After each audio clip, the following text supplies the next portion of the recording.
Dear students, इस समय हम जो पढ़ रहे हैं एनसीईआरटी एक्सरसाइज का 2.9 क्वेश्चन। देखिए डियर स्टूडेंट्स, ये जो क्वेश्चन है ये पार्ट्स पर मिलियन पर डिपेंड है।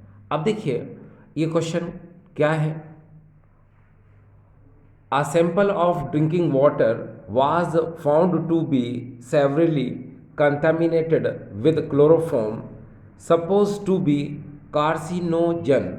The level of contamination was 15 ppm by mass. Number 1. Express this in percent by mass. Number 2. Determine the molality of chloroform in water sample. ठीक। अब देखिए ये क्वेश्चन है क्या। क्वेश्चन में ऐसा है कि हमने एक वाटर का सैंपल लिया, ठीक है, जिसके अंदर क्लोरोफॉर्म प्रेजेंट है, और जो क्लोरोफॉर्म प्रेजेंट है वो बाय मास के अकॉर्डिंग 15 ppm है, जिससे कैंसर होने की चांसेस क्या रहते हैं, ज़्यादा रहते हैं। तो ऐसे वाटर के सैंपल को हमको एक्सप्रेस करना है उसके परसेंट बाय मास के अकॉर्डिंग, और नंबर 2 उसकी हमको मोलैलिटी निकालना है, किसकी, क्लोरोफॉर्म की। ठीक है, तो ये आपको समझ में आ रहा होगा। अब हम इस क्वेश्चन को स्टूडेंट्स पहले हिंदी मीडियम को मैं एक्सप्रेस करूं, फिर मैं आपको अच्छे से बताता हूं। ठीक है, चलिए देखिए क्वेश्चन इस तरह से है। एक पेयजल का नमूना क्लोरोफॉर्म से कैंसर जन्य समझे जाने की सीमा तक बहुत अधिक संदूषित है। इसमें संदूषण की सीमा 15 ppm द्रव्यमान में है। इसे द्रव्यमान प्रतिशत में व्यक्त कीजिए। नंबर 2, जल के नमूने में क्लोरोफॉर्म की मोललता ज्ञात कीजिए। देखिए डियर स्टूडेंट्स, इस क्वेश्चन को आपको समझ में तो आ ही गया होगा। एक बार फिर से मैं बता दूं आपको, हमने क्या किया कि एक हमारे पास वाटर का सैंपल है, और उस वाटर के सैंपल में क्लोरोफॉर्म 15 ppm बाय मास उसमें प्रेजेंट है उस वाटर सैंपल में। ठीक है, और इतना क्लोरोफॉर्म जो होता है ये कार्सिनोजेनिक नेचर का होता है, यानी कि कैंसर क्रिएट कर सकता है। ठीक है, अब यहाँ पर एक बात को अगर हम देखें कि हमको यहाँ पर क्लोरोफॉर्म का परसेंट बाय मास निकालना है, और यहाँ पर हमको नंबर 2 क्लोरोफॉर्म की मोलालिटी निकालना है। ये देखिए यहाँ पर क्या लिखा है, मोलालिटी, स्मॉल m फाइंड करना है। ठीक है, तो चलिए अब सबसे पहले बात होती है ये 15 ppm बाय मास का मतलब क्या होता है। तो आपको यहाँ पर एक बात पता होगी कि ppm का मतलब होता है पार्ट्स। ठीक है, और यहाँ पर अगर हम बात करते हैं ppm की, तो यहाँ पर देखिए पार्ट्स पर मिलियन होता है ये। ठीक है, पार्ट्स पर मिलियन। अब डियर स्टूडेंट्स, ये जो पार्ट्स पर मिलियन होता है इसका मीनिंग क्या होता है। ठीक है, तो मैं आपको बता दूं। देखिए आप इसकी मीनिंग को समझें पहले। ये देखिए हम बात करेंगे यहाँ पर ppm, ये देखिए, और ppm को हम क्या लिख सकते हैं, ये देखिए इसको लिख सकते हैं हम पार्ट्स पर मिलियन, ऐसे लिख सकते हैं।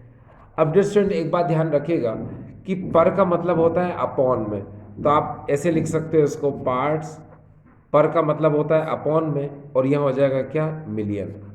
ये हो गया।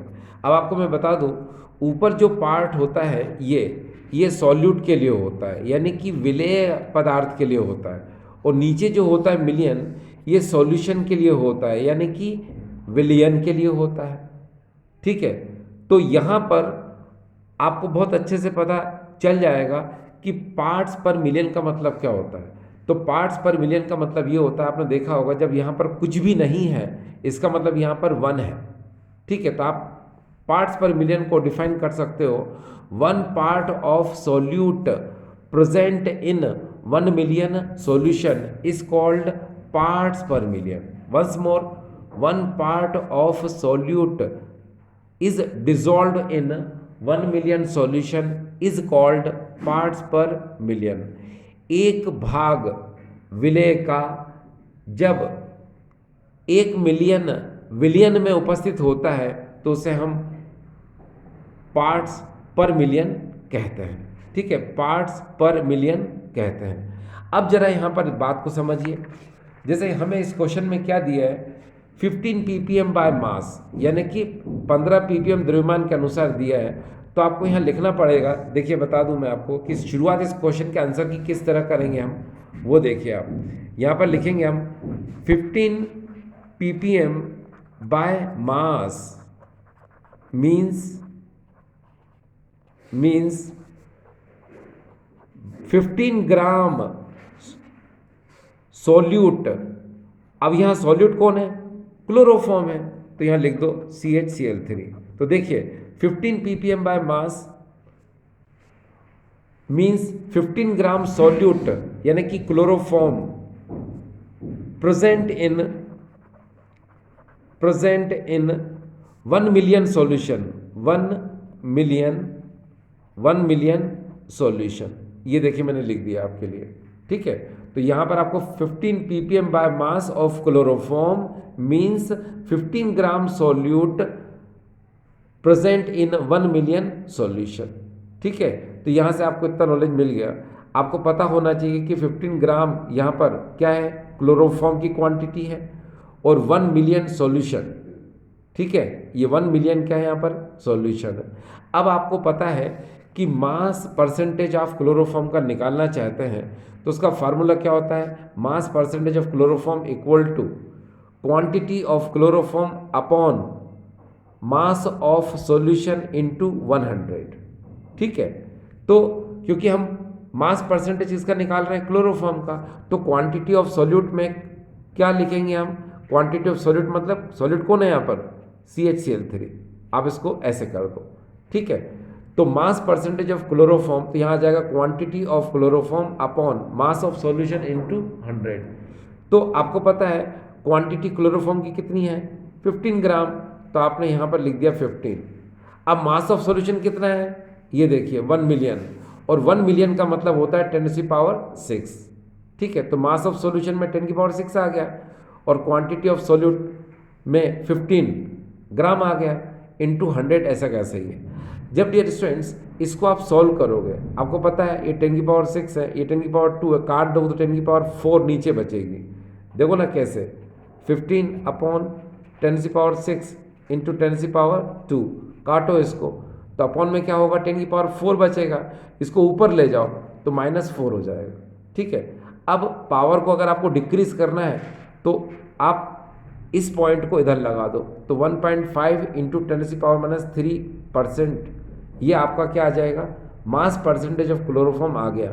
यानी क्लोरोफॉर्म का द्रव्यमान प्रतिशत कितना आ गया डियर, ये देखिए इतना आ चुका है। ठीक है, अब आपको करना क्या है, सुनिए, आपको इस क्वेश्चन में मोलालिटी निकालना है।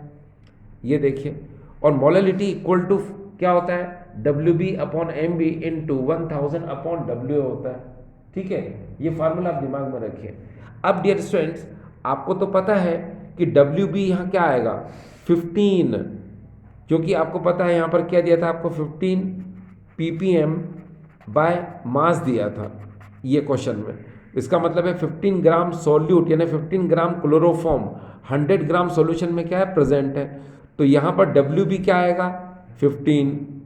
ठीक है, अब क्लोरोफॉर्म का जो मोलर मास होता है वो आपको याद करना पड़ेगा, 119.5 होता है, वो आपने MB की जगह लिख लिया, इनटू में 1000 ऐसा कैसा लिखा। अब WA यहाँ पर क्या है, ये बहुत इंटरेस्टिंग है कि WA क्या है, क्योंकि मास ऑफ सॉल्यूशन आपको पता है कितना था, 10⁶। तो यहाँ पर WA क्या होगा, तो मैं आपको बताता हूँ क्या होगा। देखिए डियर स्टूडेंट्स, आप बहुत अच्छे से फार्मूला जानते हैं, mass of solution equal to mass of solvent plus mass of solute. विलयन का द्रव्यमान बराबर विलायक का द्रव्यमान प्लस विलेय का द्रव्यमान होता है। आपको पता है मास ऑफ सॉल्यूशन कितना है, 10⁶, आपने लिख दिया। मास ऑफ सॉल्वेंट यानी कि विलायक का द्रव्यमान, मास ऑफ सॉल्वेंट W आपको क्या करना है, फाइंड करना है। ठीक है, और यहाँ पर मास ऑफ सॉल्यूट कितना है, यहाँ पर मास ऑफ सॉल्यूट यहाँ पर क्या है, 15, ये देखो 15, तो आपने 15 रख दिया, ये क्या डियर 15। अब आप क्या करोगे, आपको मास ऑफ सॉल्वेंट यानी WA निकालना है, तो 15 को आप इधर ले जाओ, तो 10⁶ - 15, ये देखिए यहाँ पर हो गया। ठीक है। अब आप देखिए 10⁶ यानी 1 मिलियन सॉल्यूशन बहुत ज़्यादा होता है, और 15 ग्राम क्या होता है, बहुत कम होता है, बहुत कम। तो इसको हम क्या कर लेंगे, इसको नेग्लिजिबल मान लेंगे। नेग्लिजिबल मतलब इसको हम 0 के अप्रॉक्स मान लेंगे, ठीक है। तो यहाँ पर अब हमारे पास क्या आ जाएगा, 10⁶, ये हमारे पास जो आएगा ये डियर मास ऑफ सॉल्वेंट आएगा, ये ना W आ गया, ये देखिए कितना आ गया डियर, ये देखिए 10⁶। तो अब आपको पता है WB क्या है, 15, ये आपने 15 रख दिया। MB आपको पता है मोलर मास 119.5, ये आपने रख दिया, इंटू 1000 तो ऐसे कैसे ही है। अब WA आपने जो निकाला वो कितना है, 10⁶, आप यहाँ पर 10⁶ आपने ये रख दिया, ये देखिए, ठीक है, आपने 10⁶ रख दिया। अब डियर आपको पता है ये आपके पास ये इक्वेशन आ गई है। अब आप क्या करेंगे, देखिए अब आप जब इसको इससे मल्टीप्लाई करेंगे, ठीक है, और वैल्यू लिखने के बाद फिर आप इसको मल्टीप्लाई करके वैल्यू लिखने के बाद जब डिवाइड करेंगे तो आपको इतना आंसर मिलेगा, ठीक है। ये देखिए आपके पास आंसर आ जाएगा, small m equal to 1.2 into 10⁻⁵ m, ठीक है। बस इतना ही कैलकुलेशन करना है आपको और ये आपका आंसर आ जाएगा, ठीक डियर स्टूडेंट्स। तो आई होप ये तो खैर कर ही लोगे आप, ठीक है। चलिए अब आपको हम अगले क्वेश्चन की तरफ लेके चल रहे हैं। डियर स्टूडेंट्स याद रखिएगा ये जो क्वेश्चन है ये बहुत इंपॉर्टेंट क्वेश्चन है जिसको अभी आपने देखा, ठीक है, इसीलिए आपको इसको प्रिपेयर करना चाहिए एग्जाम के हिसाब से। अब हम नेक्स्ट क्वेश्चन की तैयारी कर रहे हैं और नेक्स्ट क्वेश्चन हमारे सामने है, ये देखिए, ये है हमारे सामने NCERT एक्सरसाइज का 2.20। ये क्वेश्चन भी बहुत ज़्यादा इंपॉर्टेंट है, कई बार है ना बोर्ड एग्जामिनेशन में इसको पूछा गया है, CBSE बोर्ड एग्जामिनेशन में, ठीक है। तो हम इस क्वेश्चन को अब आगे की तरफ करते हैं। देखिए क्वेश्चन क्या है, अ 5% solution by mass of cane sugar in water has freezing point of 271 Kelvin. Calculate the freezing point of 5% glucose in water if freezing point of pure water is 273.15 Kelvin. Dear students, इस question को आप एक दो बार पढ़ेंगे तो आपको clear हो जाएगा कि हमको क्या फाइंड करना है, क्या गिवन नहीं है और क्या हमको गिवन है, ठीक है। एक बार मैं आपके लिए फिर से क्वेश्चन पढ़ देता हूँ, देखिए, a 5% solution by mass of cane sugar in water has a freezing point of 271 Kelvin. Calculate the freezing point of 5% glucose in water if freezing point of pure water is 273.15 Kelvin. देखिए dear students, ये question अभी हम पढ़ते हैं, पहले हिंदी में इसको। शक्कर के 5% द्रव्यमान के अनुसार जलीय विलयन का हिमांक 271 केल्विन है। यदि शुद्ध जल का हिमांक 273.15 केल्विन हो तो ग्लूकोज के 5% जलीय विलयन के हिमांक की गणना करो। अब देखिए डियर स्टूडेंट्स, इस प्रश्न को फिर से पढ़ देता हूं मैं। शक्कर के 5% द्रव्यमान के अनुसार जलीय विलयन का हिमांक 271 केल्विन है। यदि शुद्ध जल का हिमांक 273.15 केल्विन हो तो ग्लूकोज के 5% जलीय विलयन के हिमांक की गणना करो। अब डियर स्टूडेंट्स, अब आपको ये क्वेश्चन समझाता हूँ मैं। देखिए, आपको इस क्वेश्चन में डेल टी एफ फाइंड करना है। ये डेल टी एफ, पर ये डेल टी एफ क्या होता है? तो देखिए, डेल टी एफ को हम लोग बोलते हैं डिप्रेशन इन फ्रीजिंग पॉइंट, हिमांक में अवनमन, ठीक है, इक्वल टू के एफ, ये फ्रीजिंग कांस्टेंट होता है, W B quantity of solute upon M B molar mass of solute into 1000 upon W A mass और क्वांटिटी ऑफ सॉल्वेंट। तो देखिए, इस क्वेश्चन में अगर आप इस क्वेश्चन को ध्यान से देखें तो आपको समझ में आ जाएगा कि यहाँ देखिए, अ 5% solution of cane sugar in water has freezing point of 271 kelvin.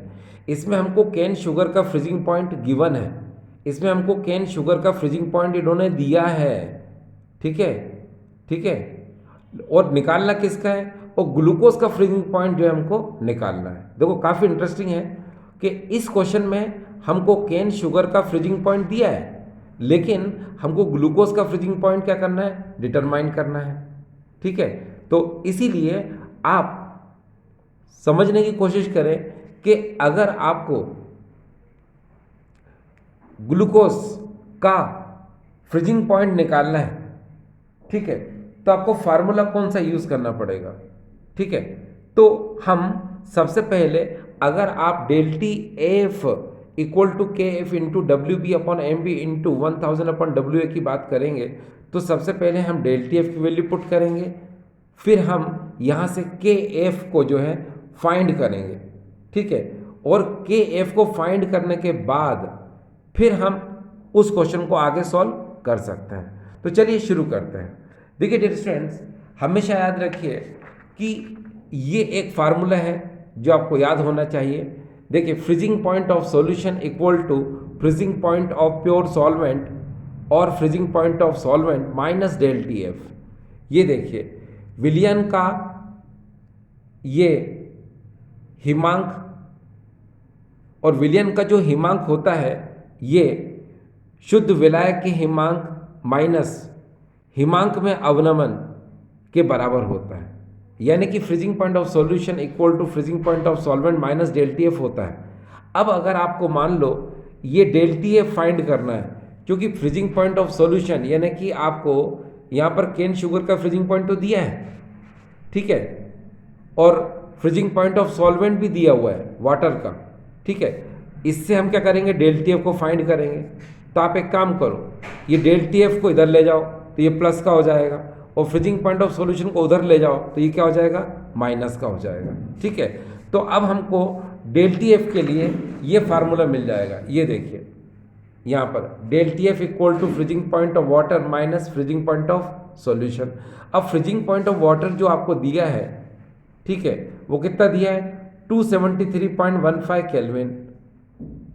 ये क्या है, ये फ्रीजिंग पॉइंट ऑफ वाटर है, और फ्रीजिंग पॉइंट ऑफ सॉल्यूशन यानी कैन शुगर का फ्रीजिंग पॉइंट क्या दिया है आपको, वो दिया है डियर आपको 271 केल्विन, ठीक है। तो अब आप जब इसमें इसको सब्ट्रैक्ट करोगे तो 2.15 केल्विन ये जो है डेल टी एफ की वैल्यू यहाँ से आ जाएगी, ठीक है। हिंदी में सुने, देखिए यहाँ पर इसको हम लोग बोलते हैं हिमांक में अवनमन। हिमांक में अवनमन बराबर होता है जल का हिमांक माइनस विलियन का हिमांक। जल का हिमांक 273.15 केल्विन ये क्वेश्चन में दिया हुआ है, और विलियन यानी कि कैन शुगर, ठीक है, शर्करा का जो हिमांक दिया है 271 केल्विन वो भी दिया हुआ है। इसमें से इसको जब घटाएंगे तो 2.15 केल्विन ये आ जाएगा।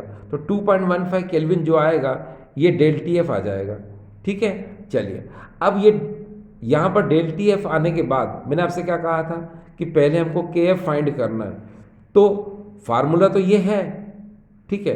अब हम क्या करेंगे, हम एक काम कर सकते हैं, देखिए हमको के एफ निकालना है।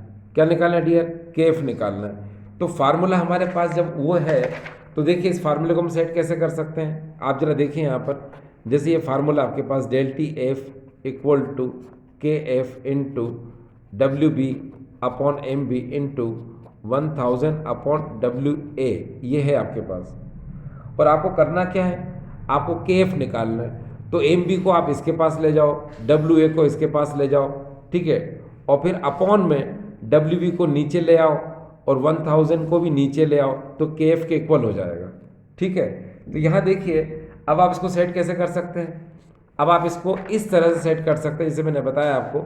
देखिए यहाँ क्या हो जाएगा, यहाँ हो जाएगा K F equal to del T F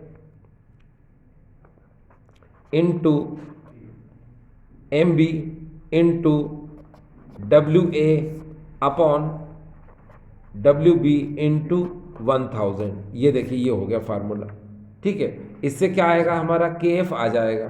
तो जरा देखिए जरा यहाँ पर हमने क्या किया, हम ये वाला फार्मूला क्या कर सकते हैं, पुट कर सकते हैं, ठीक है। और अगर आपको ऐसा लगता है कि ये वाला फार्मूला आपको पुट नहीं करना है, ठीक है, इसी से आपको सेट करना है, तो आप ऐसा भी कर सकते हो, क्या कि आप यही फार्मूला यहीं के यहीं रहने दो, यहीं की यहीं वैल्यू पुट कर दो, ठीक है। बाद में आप के एफ फाइंड कर लेना, और अगर आपको लगता है के एफ डायरेक्ट निकालना है तो आप इस तरह से कन्वर्ट करके भी वैल्यू पुट कर सकते हो, ये आप पर डिपेंड करता है। तो हम क्या कर रहे हैं, आपकी सुविधा के लिए इस फार्मूले को ऐसा कैसे पुट कर देते हैं। देखिए हमने डेल टी एफ की वैल्यू जो फाइंड की थी अभी हमने, ये 2.15 केल्विन, ये ऐसी कैसी रख दी। हमको के एफ निकालना था, के एफ यहीं का रहने दिया। अब यहाँ पर बात आती है कि W B upon M B into 1000 upon W A. ठीक है, तो आप जरा देखिए यहाँ पर क्या लिखा है, अब 5% सोल्यूशन ऑफ कैन शुगर। ठीक है, अब 5% सोल्यूशन ऑफ कैन शुगर ये दिया हुआ है, तो इसका मतलब क्या निकलता है। तो देखिए डियर, यहाँ पर मैं बता दूँ आपको, इधर देखिए 5% सोल्यूशन ऑफ कैन शुगर, इसका मतलब होता है 5% हटाओ, नीचे 100 आ जाएगा। तो ये 5 ग्राम, तो ये कैन शुगर है।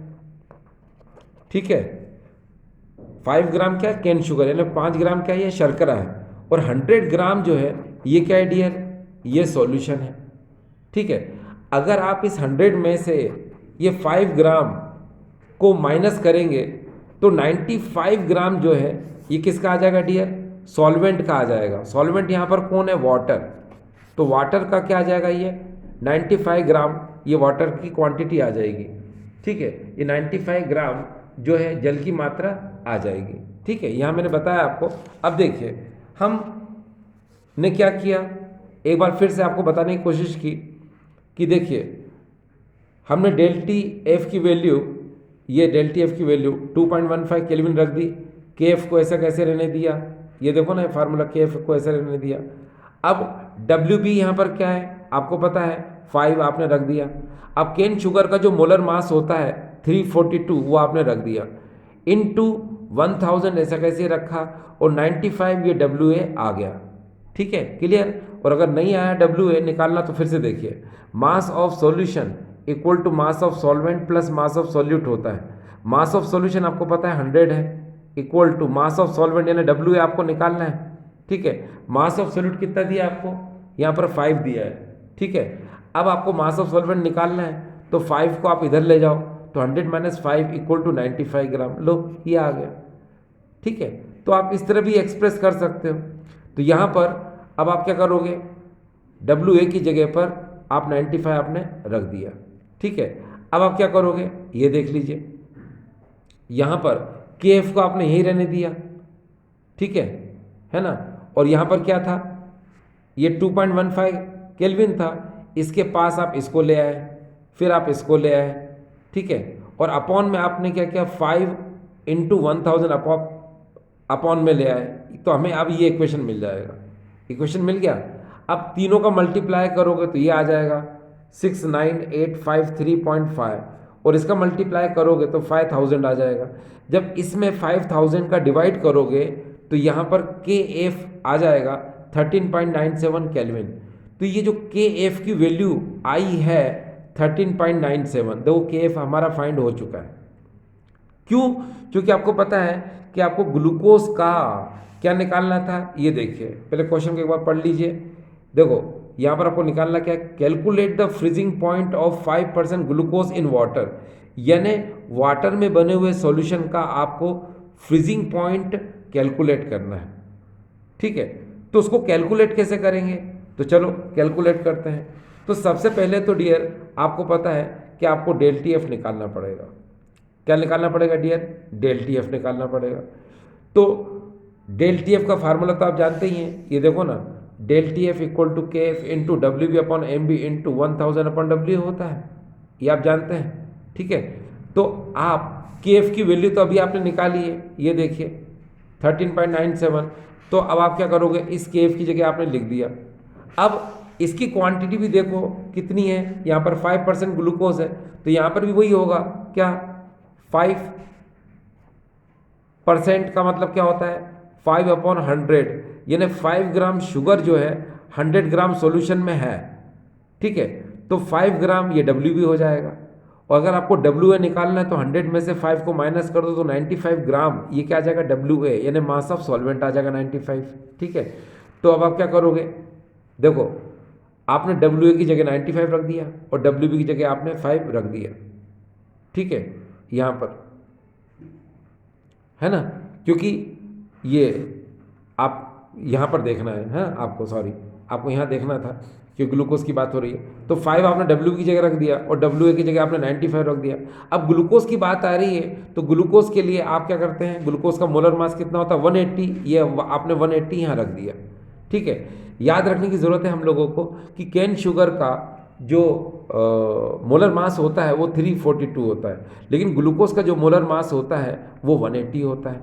ठीक है, क्योंकि हम ग्लूकोज के डेल्टा को फाइंड कर रहे हैं पहले, तो डियर हमें यहाँ पर, ठीक है, हमने क्या किया कि जो डेल्टा का फार्मूला था डियर, आपको पता है ये वाला फार्मूला होता है, इसमें आपने के रख दिया।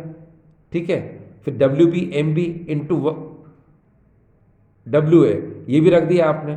ठीक है, यानी this this this and this, ये चारों वैल्यू आपने पुट कर दी। पुट करने के बाद आपको ये इक्वेशन जो है मिल जाएगा। ठीक है, अब देखो एक बार फिर से, आपने केव की जगह ये देखो ये वैल्यू रख दी 13.97। आपको पता था 5% ग्लूकोज है तो 5 ग्राम क्या आएगा डब्ल्यू बी, मोलर मास इसका 180 इंटू 1000 ऐसा कैसे ही है, और डब्ल्यू ए क्योंकि 5% था तो 5/100, तो 100 ग्राम सॉल्यूशन में 5 ग्राम ग्लूकोज के माइनस करेंगे तो 95 ग्राम सॉल्वेंट का आ जाएगा, 95 ग्राम विलायक का आ जाएगा, 95 ग्राम डब्ल्यू ए हमें मिल जाएगा, जो कि ये वाटर के लिए है। ठीक है, अब क्या करेंगे डियर, 1 2 3 इन तीनों को मल्टीप्लाई करेंगे, ये कर दिया, इसका मल्टीप्लाई करके ये आ गया, इसमें इसका डिवाइड करेंगे तो dear del T F equal to 4.085 kelvin, ये आपका इतना आ जाएगा। ये आपका डेल टी एफ आ चुका है डियर, क्या आ चुका है, ये डेल टी एफ आ चुका है। ठीक, अब आपको क्या इस बात पे थोड़ा सा गौर करना है कि आपको फाइंड क्या करना था, freezing point of glucose solution. ठीक है, तो जब हमको वो कैलकुलेट करना था तो आपको मैंने एक फार्मूला बताया था, याद है आपको फार्मूला, वो फार्मूला डियर देखिए ये है, फ्रीजिंग पॉइंट ऑफ ग्लूकोज निकालना है आपको, तो freezing point of glucose equal to freezing point of pure solvent minus del T F, जो डेल टी एफ अभी आपने निकाला ग्लूकोज के लिए वो आपको यहाँ पर क्या करना पड़ेगा, पुट करना पड़ेगा। ठीक है, तो बस चलो शुरू करते हैं। तो सबसे पहले क्या करोगे, जब इसको सॉल्व करोगे आप तो फार्मूला लिखना पड़ेगा आपको वापस से, देखिए कैसे, यहाँ पर लिखना पड़ेगा freezing point of glucose equal to freezing point of pure water और सॉल्वेंट एक ही बात है, और माइनस डेल टी एफ ये। ठीक है, अब ये निकालना है आपको, freezing point of pure water आपको पता कितना है ना, क्वेश्चन में जो गिवन है उसी को आपको लिखना है 273.15 केल्विन। ठीक है, ये देखिए 273.15 केल्विन, यही आपको रखना है यहाँ पर, तो आपने रख दिया, देखिए 273.15 ये रख दिया, माइनस, अब जो डेल्टी एफ आपका आया वो डेल्टी एफ आपको पता है कितना आया था 4.085 केल्विन, ये आया था आपका। ठीक है, तो अब आपको क्या करना है, इस 273.15 में से 4.085 को सब्ट्रैक्ट करना है। जब इसको हम क्या करेंगे, सब्ट्रैक्ट करेंगे इसमें से 273.15 में से माइनस 4.085 केल्विन, तो यहाँ पर इसका आंसर आएगा 269.065 केल्विन, ये इसका क्या आ जाएगा डियर, आंसर आ जाएगा। तो ये जो हमने आंसर निकाला, ये फ्रीजिंग पॉइंट ऑफ ग्लूकोज, ये ग्लूकोज के विलयन का ये क्या है, हिमांक बिंदु है।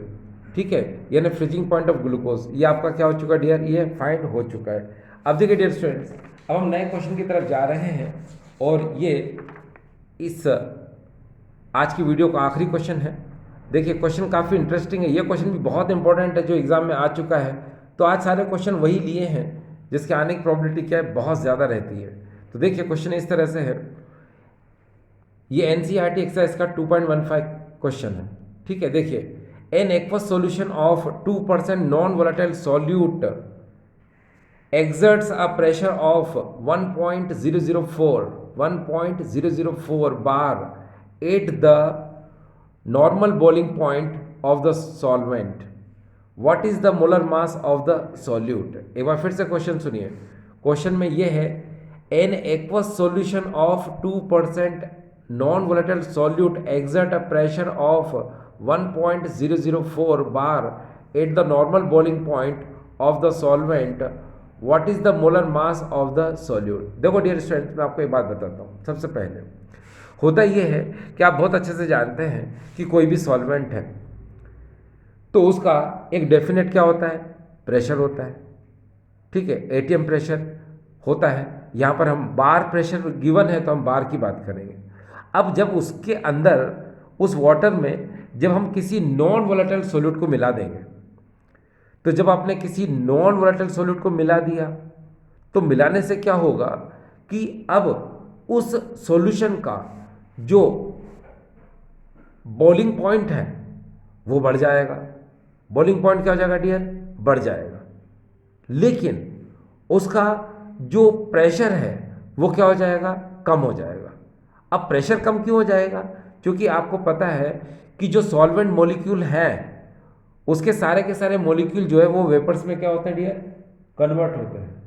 क्या होते हैं, वेपर्स में कन्वर्ट हो जाते हैं। लेकिन हम जब उसमें नॉन वोलेटाइल सॉल्यूट को मिला देते हैं तो ये नॉन वोलेटाइल सॉल्यूट न तो खुद वेपराइज होते हैं और जो वाटर मॉलिक्यूल्स हैं, ठीक है, उनमें से कुछ वाटर मॉलिक्यूल को वेपर्स में भी कन्वर्ट नहीं होने देते हैं, जिससे उनका जो वेपर प्रेशर है वो क्या हो जाता है, डिक्रीज हो जाता है। तो इसलिए हमेशा ध्यान रखना कि प्योर सॉल्वेंट के कंपेरिजन में जो सॉल्यूशन है, ठीक है, उसका वेपर प्रेशर क्या होगा, घटेगा। ठीक है, क्यों, क्योंकि जो प्योर सॉल्वेंट है उसमें जब आपने नॉन वोलेटाइल सॉल्यूट को मिला दिया तो ये नॉन वोलेटाइल सॉल्यूट न तो खुद वेपराइज होते हैं और वाटर मॉलिक्यूल को वेपराइज भी नहीं होने देते हैं, जिससे जहाँ जहाँ पर ये सॉल्वेंट मॉलिक्यूल के ऊपर रहेंगे ये नॉन वोलेटाइल सॉल्यूट, तो ये उनको वेपराइज नहीं होने देंगे। ठीक है, जैसे इसको मैं काफ़ी अच्छे से आपको समझाने की कोशिश करता हूँ तो आपको समझ में आ जाएगा। देखिए कैसे, जैसे मान लो यहाँ पर एक कोई कंटेनर है, ये देखिए, और इसमें क्या है, ये सारे के सारे जो है ये प्योर सॉल्वेंट है। इसको हमने क्या कर दिया, क्लोज कर दिया, तो ये सारे के सारे जो मॉलिक्यूल्स हैं ये वेपराइज हो जाएंगे। ये देखिए, तो वेपराइज होंगे तो क्या होगा कि वेपर प्रेशर ज़्यादा हो जाएगा। लेकिन अगर हम इसी के अंदर किसी नॉन वोलेटाइल सॉल्यूट को मिला देते हैं, ये देखिए नॉन वोलेटाइल सॉल्यूट, यानी हमने इस नॉन वोलेटाइल सॉल्यूट को इसमें मिला दिया। मिलाने से क्या होगा, ये देखिए अलग कंटेनर बना रहा हूँ मैं यहाँ पर। सपोज ये वाटर के मैंने मॉलिक्यूल बना दिए। ठीक है, अब इसमें मैं क्या करता हूँ, किसी नॉन वोलेटाइल सॉल्यूट को मिला दिया, उसको मैं जो है ना, यहाँ पर ब्लू पेन से आपको बताने की कोशिश करता हूँ जो कि नॉन वोलेटाइल सॉल्यूट होगा, वो मैंने जब इसमें मिक्स कर दिया, मिक्स करने पर क्या होगा कि कुछ मॉलिक्यूल्स, सपोज ये, ठीक है, ये, ठीक है, और इस तरह से मैं इंडिकेट और कर दूँ। ये देखिए मैंने यहाँ पर आपको इस तरह से बताया, क्योंकि मैंने क्या किया, मैंने इस प्योर सॉल्वेंट में जब नॉन वोलेटाइल सॉल्यूट को इस तरह मिला दिया तो आपको पता है कि ये कौन है, ये नॉन वोलेटाइल सॉल्यूट है। ठीक है, और ये कौन है, ये सॉल्वेंट है। सॉल्वेंट में कौन है डियर, वाटर। ठीक है, तो अब आप देखिए ये सॉल्यूट ना तो वेपोराइज होगा और इसके नीचे जो मॉलिक्यूल है सॉल्वेंट को, उसको वेपोराइज नहीं होने देगा। इसी तरह से यहाँ देखिए सॉल्यूट है, ना तो खुद ये वेपोराइज होगा, इसके नीचे जो सॉल्वेंट है उसको भी वेपोराइज नहीं होने देगा। ठीक है, हाँ, ये जो सॉल्वेंट है ऊपर है ये वेपोराइज हो जाएगा, ये हो जाएगा, ये हो जाएगा, ये हो जाएगा, लेकिन इसके नीचे जो सॉल्वेंट है ये वेपोराइज नहीं होगा, ये वाला वेपोराइज नहीं होगा, ये वाला वेपोराइज नहीं होगा। तो इस तरह से वेपर्स क्या होंगी, यहाँ पर कम प्रोड्यूस होंगी, तो नेचुरल वेपरेशन भी क्या होगा, कम हो जाएगा। तो क्लियर हो गया आपको कि किसी भी सॉल्यूशन का वेपर प्रेशर हमेशा क्या होता है, कम होता है। अब हिंदी में सुनिए, देखिए हम जानते हैं कि शुद्ध विलायक का वाष्प दाब हमेशा क्या होता है, ज़्यादा होता है, क्योंकि शुद्ध विलायक में जो विलायक जल के अणु होते हैं, इसका हर अणु जो है ये वाष्प में परिवर्तित होता है, जिसकी वजह से वाष्प दाब अधिक बनती है। ठीक है, लेकिन अगर हम उस शुद्ध जल में किसी अवाष्पशील विलेय पदार्थ को मिला देते हैं, ठीक है, तो उसके मिलाने से होता ये है कि जो अवाष्पशील विलेय पदार्थ है न तो वो खुद वाष्पित होता है, वाष्प परिवर्तित होता है, और जल के अणु को भी वाष्पित नहीं होने देता। देखो ना, यहाँ पर ये जो ब्लू कलर के आप देख रहे हैं ये अवाष्पशील विलेय है, जो सफ़ेद रंग में आप देख रहे हैं ये क्या है, विलायक जल है। ठीक है, तो ये जो अवाष्पशील विलेय है, इसके नीचे जो विलायक है, ये विलायक है, इसको ये वाष्प में परिवर्तित नहीं होने देगा, क्योंकि न तो खुद वाष्प में परिवर्तित होगा और न ही ये वाष्प में परिवर्तित होने देगा, है ना। आपने देखा कुछ बच्चे होते हैं क्या, वो उनका एक ही डायलॉग होता है कि अगर हमें नहीं खिला रहे हो तो हम खेल भी नहीं होने देंगे, है ना। ठीक है, तो वही चीज़ है कि न तो ये वाष्पित होगा और न ही ये इसको वो जल के अणु को वाष्पितकृत होने देगा। तो इसीलिए यहाँ वाष्प क्या होगी, कम बनेगी, तो वाष्प दाब क्या होगा डियर, कम होगा। ठीक है, यस। देखिए प्रश्न को समझाना भी डियर कभी कभी ज़रूरी होता है। ठीक है, अब देखिए, अब आपको ये तो मैंने बता दिया। ठीक है, अब इस क्वेश्चन में एक बात और है, देखो क्या बोला उसने कि किसी भी सॉल्वेंट में यानी कि वाटर में जब आप किसी नॉन वाटर सॉल्यूट को यानी 2% मिक्स करते हो तो उसका वेपर प्रेशर जो है 1.004 बार होता है, इतना हो जाता है। ठीक है, तो हमको जो नॉन वोलेटाइल सॉल्यूट हमने मिलाया था, जो अवाष्पशील विलेय पदार्थ में मिलाया था, उसका हमको क्या करना पड़ता है, उसके आणविक द्रव्यमान की गणना करना पड़ती है, उसके मोलर मास को फाइंड करना है। तो चलो करते हैं, कैसे करते हैं। देखिए डियर स्टूडेंट्स, आप बहुत अच्छे से जानते हैं, हम सॉल्यूशन की बात कर रहे हैं इस समय। देखिए an aqueous solution of 2% non volatile solute, आपको पता है 2% नॉन वोलेटाइल सॉल्यूट सब्सटेंस का मतलब क्या होता है, अरे भाई परसेंट हटाओ, नीचे 100 लाओ, ऊपर सॉल्यूट होता है, नीचे क्या होता है, सॉल्यूशन होता है। तो आपको पता चल गया क्या कि 2 ग्राम सॉल्यूट 100 ग्राम सॉल्यूशन में क्या होगा, प्रेजेंट होगा। तो ये तो आप आज की वीडियो में कई बार समझ भी रहे होंगे। ठीक है, और फिर भी ऐसा लगता है चलो एक बार और समझ लेते हैं, नो प्रॉब्लम। देखिए कैसे, देखो यहाँ समझते हैं। 2% ये नॉन वोलाटाइल सॉल्यूट है ये। ठीक है, तो मैंने क्या बताया, परसेंट हटाओ 100 लाओ, तो 2 अपॉन क्या हो जाएगा डियर, 100। तो ये जो है, ये तो पता है आपको कि ये सॉल्यूट यानी विलेय होता है, और नीचे क्या होता है डियर, सॉल्यूशन यानी कि विलयन होता है। अब 100 में से अगर हम 2 को माइनस करें, ठीक है, तो वो क्या आ जाता है, WA यानी कि विलायक की मात्रा यानी मास ऑफ सॉल्वेंट आ जाएगा। कितना आएगा डियर, 98। यस, ये 98 आ चुका है। ठीक, अब देखिए क्या होता है कि अब आपको इस क्वेश्चन को जब आप सॉल्व करते हैं तो डियर ये बिल्कुल इसी तरह से लिखना पड़ता है आपको, जैसे मैं बता रहा हूँ। ठीक है ना। देखिए an aqueous solution of 2% non-volatile substance means 2 gram of non-volatile solute present in 100 gram solution। तो mass of solution आपको पता है 100, mass of solvent plus mass of solute, क्योंकि आप बहुत अच्छे से जानते हैं dear, mass of solution equal to mass of solvent plus mass of solute होता है ना। फिर अब mass of solution कितना, 100 आपने रख दिया, mass of solvent यानी W आपको फाइंड करना है, और mass of solute तो आपको पता ही है 2 ग्राम, आपने 2 रख दिया। ठीक है, और यहाँ WA फाइंड करना है, यहाँ आपने 100 रख दिया। अब WA निकालना तो क्या करोगे भाई, 100 में से 2 को माइनस कर दो, तो 100 माइनस 2 इक्वल टू 98। तो 98 क्या आ जाएगा डियर, WA, ये आ गया। ठीक, अब देखना डियर, कभी भी जब भी आपको प्रेशर बार में दिया जाए, ठीक है, या आपको प्रेशर को बार में डिटरमाइन करने को कहा जाए, तो डियर याद रखिएगा ये फार्मूला आपको याद करना पड़ेगा। ये देखिए, ये राउल्ट्स लॉ है। जब सॉल्वेंट में हम नॉन वोलेटाइल सॉल्यूट मिला देते हैं तब राउल्ट्स लॉ का डेरिवेशन यही आता है। जब किसी शुद्ध विलायक में हम किसी अवाष्पशील विलेय पदार्थ को मिलाते हैं, तो व्यंजक हमें यही प्राप्त होता है और इसी व्यंजक से, इसी डेरिवेशन से हमको इस न्यूमेरिकल को डियर करना है। ठीक है, चलो करते हैं। अब देखिए डियर, यहाँ कौन सी चीज़ क्या है ये आपको बताना मुझे बहुत ज़्यादा ज़रूरी है। देखिए P0A, इसको हम लोग बोलते हैं vapour pressure of pure solvent, PA vapour pressure of solution, ठीक है, WB quantity of solute, MB molar mass of solute, WA quantity of solvent, MA molar mass of solvent. ठीक डियर स्टूडेंट्स, ये आपको इतना पता चल गया।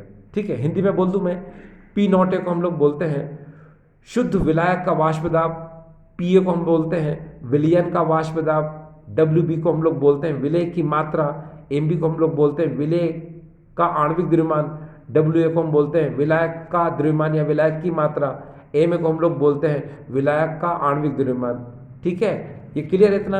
अब डियर स्टूडेंट्स क्वेश्चन में देखिए, क्वेश्चन में अगर आप ध्यान से देखें तो आपको ये देखिए 1.004 बार, ये जो प्रेशर है ये विलयन का प्रेशर है, यानी सॉल्यूशन का प्रेशर है।